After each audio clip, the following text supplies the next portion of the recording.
안녕하세요. 황녀의 싸다가 토크 시간입니다. 네, 오늘의 황녀 사연은요. 1부 사연에 이어 2부 사연으로 막내 아들 집 돈 타마다 며느리한테 한 소리 듣고 다시 작정하고 막내 아들 집을 공격하는 시어머니의 기가 찬 사연을 소개해드리겠습니다. 사연 읽기 전에 구독과 좋아요, 많은 공유 부탁드릴게요.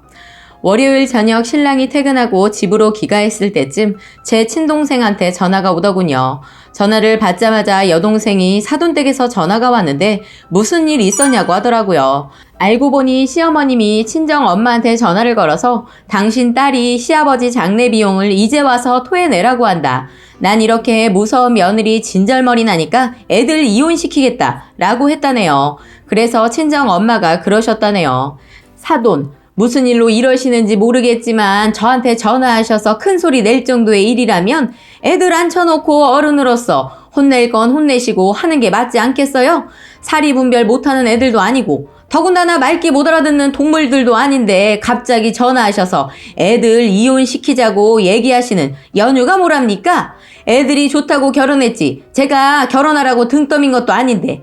그리고 제 딸이 천사같이 마냥 착하고 고분고분한 아이는 아닌 건 알지만 그렇다고 어디 가서 막대 먹은 아이라고 욕먹을 애도 아닙니다. 무슨 일인지 모르겠지만 시가에서 벌어진 일은 시가에서 해결하시는 게 좋을 것 같네요. 제가 도와드릴 수 있는 일도 아닌 것 같고 갑자기 껴들어 해결될 일도 아니라고 보네요. 하시면서 전화를 끊으셨답니다.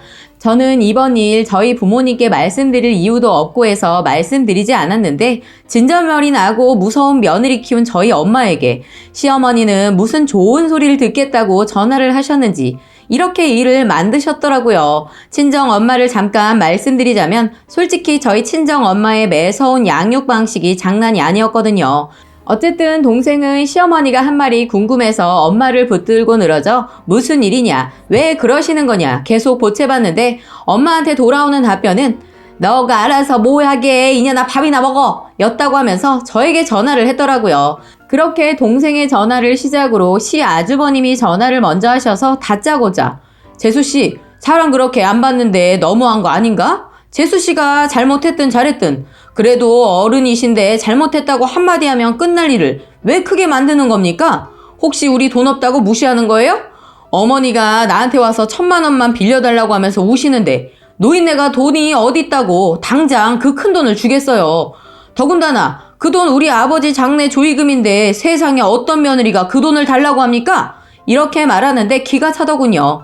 시아주버님은 저랑 절대 마주치면 안 되는 인물이신데 전화가 득달같이 달려올 거라고는 생각도 못했습니다. 제가 싫어하는 이유는 저희 신랑을 당신 지갑으로 알던 인간 말종이기 때문입니다.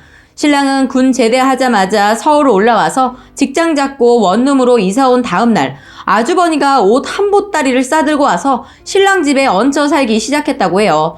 그런데 일은 안 하고 돈도 없으면서 생각해놓은 사업 아이템은 돼지게 많았나 봐요. 어처구니 없게도 그것을 동생 돈으로 사업하려고 드는 천하의 몹쓸 인간이 신랑 착하게 직장 들어가서 200에서 250 월급 받으면 아주 적게 생활비만 제외하고는 그 어떤 이유를 들어서라도 다 빼앗아 갔다고 해요.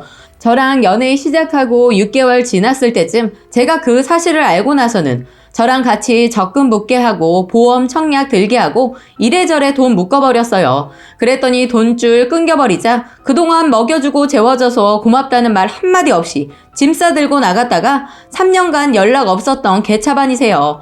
그런데 동생이 3년 동안 더 악착같이 모아서 전세 6천짜리 투룸으로 이사를 갔다는 소리 듣고서 다시 기어들어와 빌부터 빌빌대며 동생한테 1, 20만 원씩 받아 쓰고 있었는데 신랑이 갑자기 서울에서 직장 다니다 경기도권으로 발령이 나게 되었습니다. 아직 집 계약 기간이 남아있어서 바로 방을 못 빼고 경기도권에 어쩔 수 없이 원룸 월세에 방 얻게 되었어요. 그래서 형한테 대신 계약 기간까지만 살다가 형도 나가야 될 것 같다고 전했는데 계약 기간 만료되기 전 동생한테 방 빠진 거 말 안 하고 집주인한테 보증금 본인이 받아서 전세금 6천 들고 튄 미친놈 중에 상 미친 친형놈입니다. 당시 완전 빈털털이 된 신랑 진짜 힘들어했고 그 일로 저희 결혼까지 미뤄지게 되었지요. 세상에 돈이 전부가 아니라고 다독이며 다시 돈 모았는데 저랑 결혼할 때 3천 겨우겨우 되더군요. 저희 부모님은 그런 신랑을 더 끌어안아 주시면서 힘을 주셨어요. 우리도 결혼해서 단칸방에서 연탄 떼면서 시작했다. 월세로 시작하는 거 흉 아니야. 월세에서 전세로, 전세에서 다시 자가로 차근차근 밟아나가면 돼. 라고 해주셨네요. 그런데 시댁에서는 제가 모은 8천만 원 중에 난데없이 대학교 등록금, 어학연수 보내준 비용 등 그동안 키워주고 먹여준 값으로 5천만 원 갚으라고 닥달을 하시더니 결국 저랑 신랑 둘 다 딱 3천만 원 들고 결혼하게 되었어요. 이때부터 신랑은 저에게나 저희 친정에 너무 죄송한 마음을 안고 살았던 것 같아요. 시댁에서는 돈만 가져가고 신혼집에 청소기 하나 안 주더라고요. 정말 막내 아들을 호구로 알았던 것 같아요. 저는 저희 부모님이 단칸방부터 시작해도 된다는 그 말에 힘을 입어 그렇게 시작을 했습니다. 형이 6천만 원 들고 튀지만 않았어도 어디 전셋집에서라도 시작했을 텐데 생각하면 할수록 화가 났던 기억이 나네요. 아무튼 저에게 진짜 살면서 마주치지 말아야 할 인물이기 때문이기도 해서 거침없는 막말이 나갔습니다. 우선 돈이나 갚고 그런 소리 하세요. 어디서 형 노릇하려고 하시는 거예요? 아주버님 하는 짓 보면 가족이라는 것만 빼면 사기꾼이나 다름없어요. 저보다 나이 많다고 다 어른은 아니에요. 앞으로도 저한테 아주버님이라는 단어로 불리고 싶으면 이만 전화 끊어주세요. 라고 했더니 전화를 끊더군요. 그분 제 눈치 엄청 보시는데 그럼요, 당연히 그래야 한다고 봐요. 동생 돈을 지금까지 1억은 처해 드셨는데 가족이라는 이름을 내세워서 갚지도 미안해하지도 않는데 눈치라도 안 보면 안 되죠. 아주버님 저에겐 전화해서 좋은 게 없다고 판단했는지 신랑 전화가 울리기 시작하더군요. 제가 잽싸게 뺏어서 전원을 꺼버렸어요. 안 봐도 당하고 있을 거 뻔하거든요. 그래서 신랑한테 선전포고를 했어요. 나 당신 10년 봤는데 10년 본 동안 오늘 진짜 최악이야. 당신 식구들한테 지금까지 돈 뺏기고 산 거, 당신 인생이니 뭐라 안 하겠지만 이젠 달라. 나랑 아들내미 생각해서라도 더 이상 그따위로 살지 말자. 남한테 피해 주지도 받지도 말자. 알았어? 눈물을 한 바가지 하고선 고개를 끄덕이더군요. 신랑 전화기가 꺼져서인지 제 전화로 전화가 걸려오는데 이젠 둘째 고모부님이더군요. 처남댁 왜 그랬는지 모르겠지만 불쌍한 어머니 생각해서 그냥 넘어가는 게 어때요? 지금까지 많이 참아온 거 알지만 이번 한 번만 더 참고 넘어가면 안 되겠어요? 어머니가 집에 오셔서 한참을 우시다가 지금 가셨는데 이건 아닌 것 같네요. 하시길래 저도 말씀드렸어요. 고모부님도 저한테 이러시는 거 아니시죠? 이렇게 쉽게 전화하실 수 있는 거면 돌잔치 당일날 축하한다고 한마디라도 하셨어야죠. 연락도 없고 얼굴도 안 비치셔서 전 한국에 안 계신 줄 알았어요. 신랑이 고모부님 애들 돌 때 어떻게 했어요? 애들 둘이나 돌 치를 때 다 쫓아다니고 돌반지에 돈 20만 원씩 넣어서 2번 똑같이 하지 않았나요? 그것도 해도 돈 100이에요. 저희는 땅 파서 돈 나오고 돈 쓸 데 없어서 전전긍긍하다가 조카들 돌 챙긴 줄 아세요? 했더니 여기서 돌잔치 얘기가 왜 나오냐고 하더군요. 그래서 왜 상황이 이렇게까지 심각해졌는지, 그리고 내가 왜 이렇게 광분해서 미친년 널뛰듯이 뛰어대는지, 그리고 당신들이 나한테 전화하면 안 되는 이유가 뭐였는지 차분하게 얘기해드렸어요. 그랬더니 미안하다라고 사과하면서 돌잔치에 일부러 참석 안 한 건 아니다 라고 하더니 상황이 이러하니까 말해야겠다 하면서 말하더군요. 지난 일요일에 어머니가 저녁 식사를 하는데 첫째 형님네 연락이 와서 같이 저녁을 먹고 얘기를 했다네요.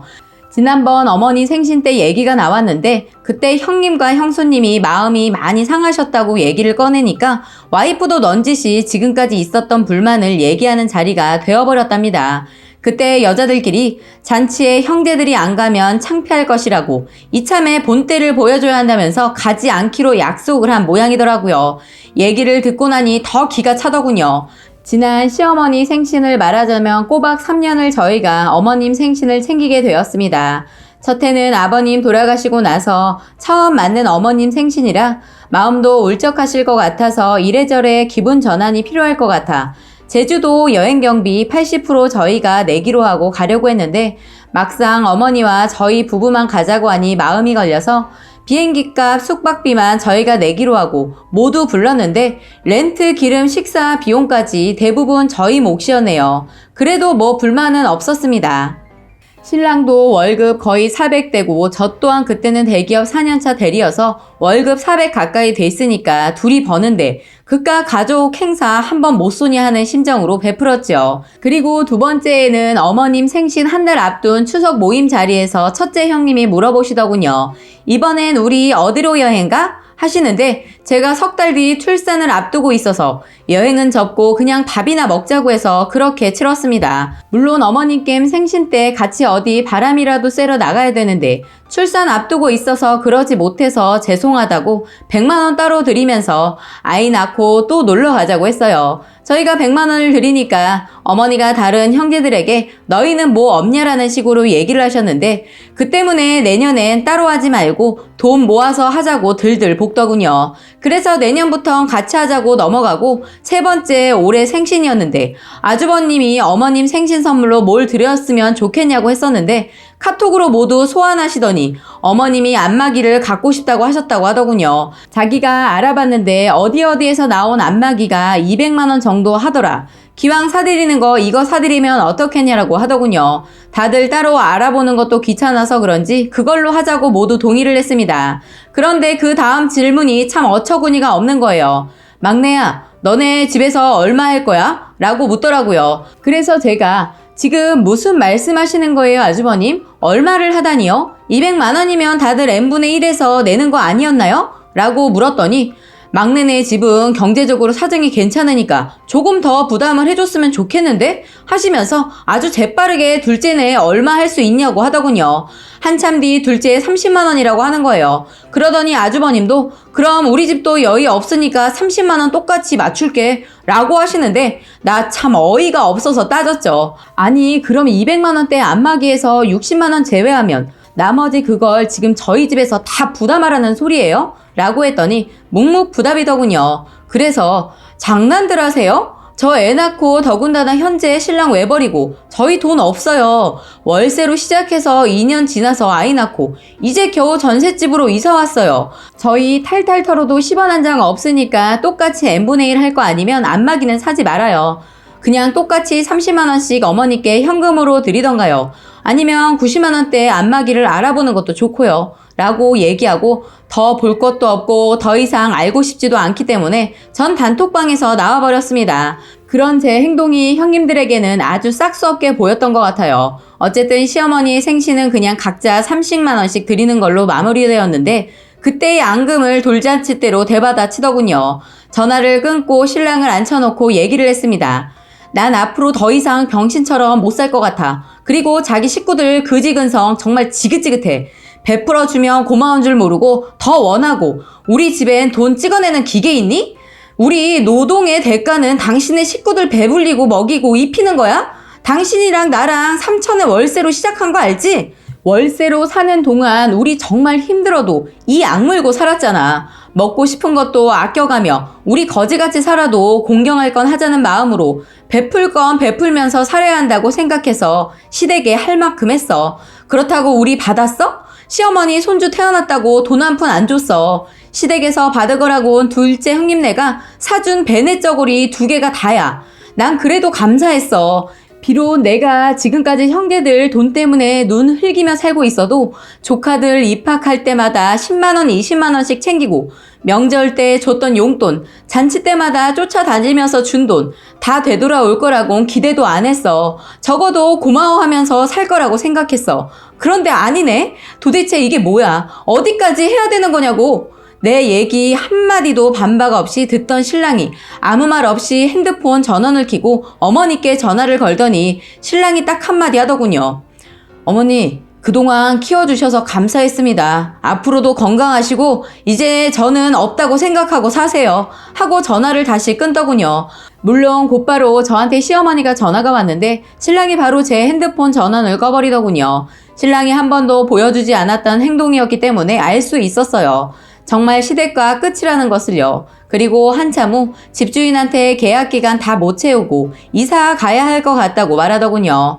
곧바로 저희는 전화번호 둘 다 바꿔버렸습니다. 이젠 더 이상 질질 끌려다니지도 않고 저희끼리 잘 살아보려고 합니다. 이번에는 친정에 먼저 알리고 전화번호 차단하거나 바꾸라고 했네요. 후기 사연이 있습니다. 저희 이사 와서 시댁과 아예 2년 끊고 1년째 살고 있습니다. 친정도 때마침 동생 결혼시키고 이사하면서 저희 집 근처로 이사 오셨는데 아이 봐주셔서 저도 일하고 있습니다. 시댁에 여기저기 돈 들어가는 거 없다 보니 돈이 많이 모여서 조만간 더 좋은 집으로 이사하지 않을까 싶네요. 시댁은 글쎄요. 전혀 소식을 듣지 못하고 있어서 잘 모르겠네요. 라고 2부 사연까지 소개해드렸습니다.